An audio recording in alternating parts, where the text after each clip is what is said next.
हरे कृष्णा। आज हम बात करेंगे यूके स्टूडेंट वीज़ा के अपडेट्स को लेकर जो जनवरी 2021 ऑनवर्ड्स एप्लीकेबल हो जाएंगे।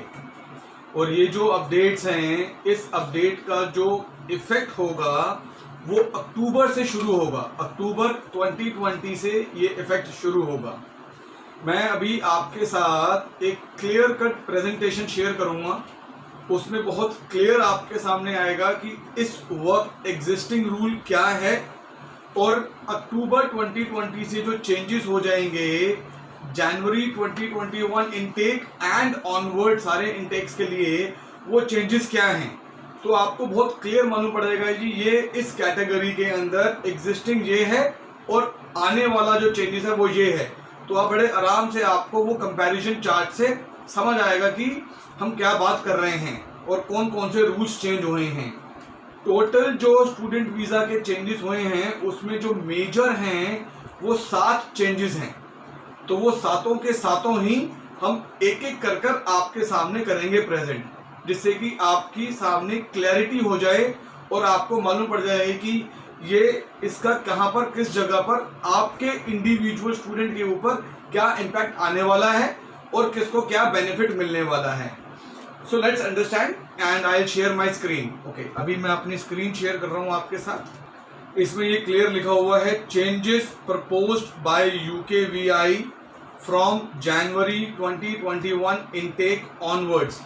तो ये ध्यान रखना कि ये सिर्फ जनवरी 2021 इनटेक के लिए नहीं है, उसके बाद आने वाले सारे इनटेक के लिए ये चेंजेस माने जाएंगे। अब आप यहाँ पर लेफ्ट साइड में देख रहे हैं लिखा हुआ है एग्जिस्टिंग और राइट साइड में देख रहे हैं प्रपोज्ड। प्रपोज्ड मतलब कि ये एप्लीकेबल हो रहा है। और जो बीच में रेड कलर में लिखा हुआ है वो है कि किस चीज के ऊपर ये चेंजेस हैं। तो पहले हम पढ़ते हैं ये रेड में जो लिखा हुआ है, ये लिखा हुआ है point based system of visa. So अभी एग्जिस्टिंग स्टूडेंट वीज़ा में जो टोटल पॉइंट्स कैलकुलेट होते हैं वो होते हैं 40 पॉइंट्स। इन 40 पॉइंट्स में से 30 पॉइंट्स होते हैं आपके कैश लेटर के और 10 पॉइंट होते हैं आपके फाइनेंस के, जो आप इंडिया में अपना शो मनी शो करते हो, जो अपना आप इंडिया में बैंक स्टेटमेंट में पैसा शो करते हो। ये जो प्रपोज में आया है अब जो शुरू हो जाएगा वो होंगे अब आपके 70 पॉइंट्स। 70 पॉइंट्स के अंदर आपके 50 पॉइंट्स होंगे आपके कैश एंड एकेडमिक के। तो आपका कैश लेटर और आपके जो एकेडमिक्स हैं उसके ऊपर। Now academic doesn't means experience, academic means आपका 10th, आपका 12th, आपकी डिग्री, आपका डिप्लोमा, जो भी आपकी एजुकेशन है उसको काउंट करा जाएगा। और 10 पॉइंट आपके मिलेंगे फाइनेंस के, जो आप शो मनी करते हो, जो यहाँ पर आप अपनी बैंक स्टेटमेंट दिखाते हो। Excuse me for this. और 10 पॉइंट आपको मिलेंगे अपने इंग्लिश लैंग्वेज के। अब ये जो 10 पॉइंट इंग्लिश लैंग्वेज के, ये ध्यान से याद रखना, क्योंकि मैं लास्ट में जो 7वां पॉइंट है उसके साथ इसको लिंक करूंगा, क्योंकि 7th पॉइंट में आपको ये 10 पॉइंट है ये समझ में आएगा। क्योंकि सबसे ज़्यादा ज़रूरी है वो यही 10 पॉइंट को समझना है, क्योंकि इस 10 पॉइंट के अंदर ही एक आने वाले भविष्य का रहस्य छुपा हुआ है। अब वो अभी तक रहस्य है क्योंकि उसकी क्लैरिटी नहीं आई है, पर ये 10 पॉइंट फॉर इंग्लिश लैंग्वेज बहुत ज़रूरी हैं। तो जो 7वां पॉइंट है हमारा, हम उसके साथ इसको लिंक कर कर आपको समझाएंगे। अब जो दूसरा है चेंजेस, मैं फिर से ये रेड वाला पढ़ रहा हूं पहले आपके लिए। How early you can apply for visa. अब जो एग्जिस्टिंग है कि आप कितना पहले अपना वीज़ा अप्लाई कर सकते हो, वो है अभी आज तक है 3 महीने पहले, कि आप अपनी स्टार्ट डेट से 3 महीने पहले अपने कोर्स का, जो आपका कोर्स की स्टार्ट डेट लिखी हुई आती है आपके कैश लेटर के ऊपर, उससे 3 महीने पहले अपना वीज़ा अप्लाई कर सकते हो। पर अब जो नए चेंजेस आ रहे हैं उसके हिसाब से आप 6 महीने पहले भी अपना वीज़ा अप्लाई कर सकते हो। तो अगर मैं ये मान लूँ कि जनवरी इनटेक के बाद जो अगला इनटेक आता है वो आता है मई इनटेक, तो मई इनटेक के बच्चे अपने लिए जनवरी से ही अपना वीज़ा शुरू कर सकते हैं। तो या फिर जो उसके बाद सितंबर 2021 का जो इनटेक होगा उसके अंदर भी बच्चे 6 महीने पहले ही अपना वीजा अप्लाई कर सकते हैं। तो ये एक अच्छा चेंज है स्टूडेंट्स के लिए। अगला है जिसमें थोड़ा सा खर्चा बढ़ गया है, ये है इमिग्रेशन हेल्थ सरचार्ज। ये जो इमिग्रेशन हेल्थ सरचार्ज है ये वीजा से हटकर खर्चा होता है। आप जब भी एम्बेसी के लिए अप्लाई करते हैं यूके के अंदर वीजा के लिए, तो आपको एक वीजा मनी पे करनी होती है, प्लस आपको इमिग्रेशन हेल्थ सरचार्ज पे करना होता है। तो अभी जो एग्जिस्टिंग इमिग्रेशन हेल्थ सरचार्ज है वो है 300 पाउंड पर ईयर, और जो प्रपोज्ड आ रहा है वो आ रहा है अब आपका 470 पाउंड्स पर ईयर। तो ये 170 पाउंड आपका बढ़ गया है। 170 पाउंड का मतलब लगभग अंदाजन 16,000 रुपए के आसपास ये खर्चा बच्चों का बढ़ गया पर ईयर के ऊपर। तो आप जितने साल के कोर्स के लिए जाते हो ये उतना साल के लिए इसको मल्टीप्लाई करना होता है। अगर आप 3 साल की डिग्री कोर्स के लिए जाते हो तो 470 इंटू 3 हो जाएगा ये। अगला है आपका application with in the UK. ये जो पॉइंट है ये पॉइंट उन स्टूडेंट्स के लिए है जो स्टूडेंट्स यूके में पढ़ रहे हैं, या फिर अभी आप लोग जो पढ़ने जाओगे तो ये आपके ऊपर इम्प्लीमेंट होगा जब आपकी पढ़ाई खत्म हो रही होगी। वहां पर जब आप अपना एक कोर्स खत्म करते हो और फर्दर वहीं पर ही अगले किसी कोर्स के लिए आप एडमिशन लेते हो, तो आज की डेट में एग्जिस्टिंग के हिसाब से आपको वहां पर अपना मेंटेनेंस फंड शो करना पड़ता है। जैसे इंडिया में हम शो मनी करते हैं, ऐसे ही अगर यूके के अंदर भी आप अपना कोर्स आगे कोई फर्दर कोर्स के लिए एडमिशन लेते हो तो आपको अपना मेंटेनेंस फंड दिखाना पड़ता है। पर अब जो प्रपोज आ रहा है उस प्रपोज को बहुत सिंपल लैंग्वेज में हमने लिखा हुआ है, no need for financial documents if they are in the UK for 12 months. आप अगर 1 साल या उससे ज्यादा यूके में रह रहे हो तो आपको शो फंड दिखाने की जरूरत नहीं है। नेक्स्ट, याद रखना कि जो हमारा 7वां पॉइंट है वो बहुत इंपॉर्टेंट है, क्योंकि उसको मैंने आपके लिंक करना है पहले वाले कैश लेटर के 10 पॉइंट के साथ। अब ये जो पॉइंट है ये है लिविंग एक्सपेंस। इसके अंदर भी थोड़ा सा खर्चा बढ़ गया है बच्चों के लिए। आज एग्जिस्टिंग के अंदर इनर लंदन का जो खर्चा था वो है 0.1265 मल्टीप्लाई 9, ये बनता है टोटल 11,385, 11,385 पाउंड आपको यहाँ पर शो करना पड़ता था अपने अकाउंट्स के अंदर। और यही अगर आप आउटसाइड लंदन में लेते हो तो 1015 मल्टीप्लाई 9 टोटल था 9,135 पाउंड, 9,135 पाउंड्स। ये आपको अपने बैंक स्टेटमेंट में शो करना पड़ता था या एफडी में शो करना पड़ता था। अब जो प्रपोज है वो थोड़ा सा बढ़ गया है।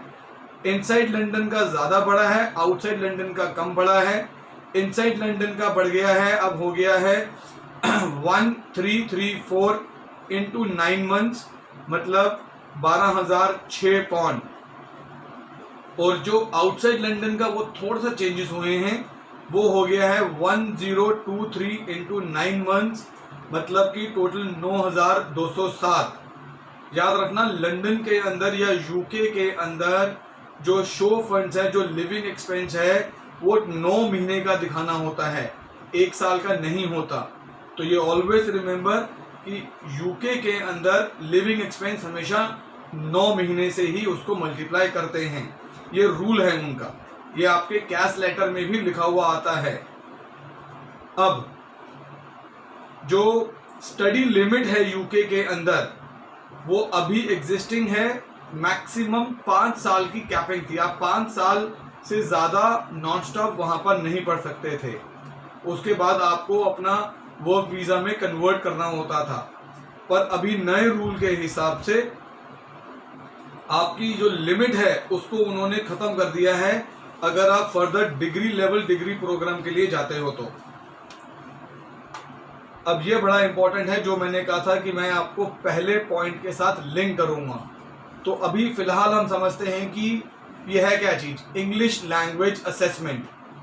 अब जो मैंने आपको कहा था पहले पॉइंट के अंदर कि 10 पॉइंट इंग्लिश लैंग्वेज के हैं, अब जो आज करंट रूल है इंग्लिश लैंग्वेज का वो है कि यूनिवर्सिटीज को कहीं पर भी कैश लेटर में ये मेंशन नहीं करना पड़ता कि आपका इंग्लिश का क्या लैंग्वेज के बेस पर उन्होंने आपको कैश इशू करा है। वो पीटीई है, वो आपका आइल्स है, वो आपके 12th के अंदर इंग्लिश में अच्छे स्कोर आए थे उस पर है, या आपने कोई MOI लगाई है, या आपने ब्रिटिश काउंसिल का कोई प्रोग्राम करा है, कैम्ब्रिज का कोई प्रोग्राम करा है, कॉलेज का अपना खुद का कोई प्रोग्राम करा है, तो वो कैश लेटर में मेंशन नहीं होता था। पर अब जो प्रपोज्ड है उसके अंदर क्लियर है, if universities are not using SELT। SELT होता है आपका जो ये इंग्लिश लैंग्वेज प्रोग्राम्स होते हैं जिसको हम असेसमेंट करते हैं, स्पेशली अगर मैं उसको आइल्स बोलूं या PTE बोलूं, आजकल डुलिंगो भी चल रहा है। अगर इस असेसमेंट के बिना वो आपको कैश इशू कर रहे हैं, if universities are not using SELT for English language assessment, they will have to mention the same on cash.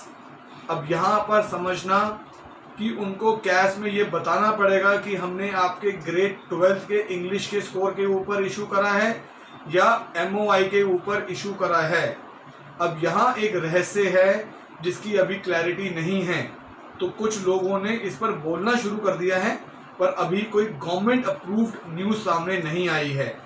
पर लोग क्या बोल रहे हैं कि इसके बाद जनवरी के अंदर अगर हम MOI के बेस पर या फिर इंग्लिश के 12th ग्रेड के बेस के ऊपर एडमिशन होता है और कैश इशू होता है, तो शायद एम्बेसी के अंदर आपका इंटरव्यू आएगा। तो अभी मैं अपनी स्क्रीन शेयरिंग बंद कर रहा हूं। ओके, सो अब अभी आपने ये देखा कि ये जो 7 मेजर चेंजेस हुए हैं ये जनवरी से शुरू हो जाएंगे और अक्टूबर से इसका इम्प्लीमेंटेशन भी आ जाएगा। अब इसके अंदर जो इंग्लिश लैंग्वेज वाला था वो अभी उसकी क्लैरिटी नहीं है, तो मैं उस पर कोई भी आपको अभी कमेंट नहीं दे सकता, पर एडवाइस यही करूंगा कि हर बच्चा जो यूके के लिए प्रिपेयर हो रहा है वो आइल्स, PTE या डुलिंगो ज़रूर करे। हमारी कंपनी वीमार्स करियर कंसल्टेंट्स प्राइवेट लिमिटेड, हम लोग ऑनलाइन आइल्स भी कराते हैं, PTE भी करवाते हैं और डुलिंगो भी कराते हैं। हमारे पास जो वंदना मैम है, she is a certified master trainer हैं, और वो मास्टर ट्रेनर का मतलब कि जो ट्रेनर्स को भी ट्रेनिंग देती हैं, तो उस क्वालिटी की, हाई क्वालिटी की ट्रेनिंग आपको मिलती है हमारे पास। हमारी कंपनी यूके स्टूडेंट वीज़ा को बहुत स्ट्रांगली करती है। हमारी बहुत सारी यूनिवर्सिटीज़ के साथ डायरेक्ट टाई अप हैं, बहुत अच्छे रिलेशनशिप के साथ टाई अप हैं। आप में से कोई भी अगर यूके स्टूडेंट वीज़ा का प्रोसेस हमारे थ्रू कराना चाहते हैं तो आप नीचे दिए गए नंबर्स के ऊपर जो डिस्क्रिप्शन बॉक्स में नंबर हैं उस पर कॉन्टैक्ट करें। हमारे ऑफिसेस दुबई, हैदराबाद, सिरसा, कुरुक्षेत्र और हेड ऑफिस हमारा नोएडा में है जो दिल्ली के साथ है। तो आप किसी भी ऑफिस में कॉल करें, विजिट करें, अपना यूके का प्रोसेस शुरू करें हमारे साथ। मैं अमन Shukla, I am the CEO of the company. Thank you so much. Hare Krishna.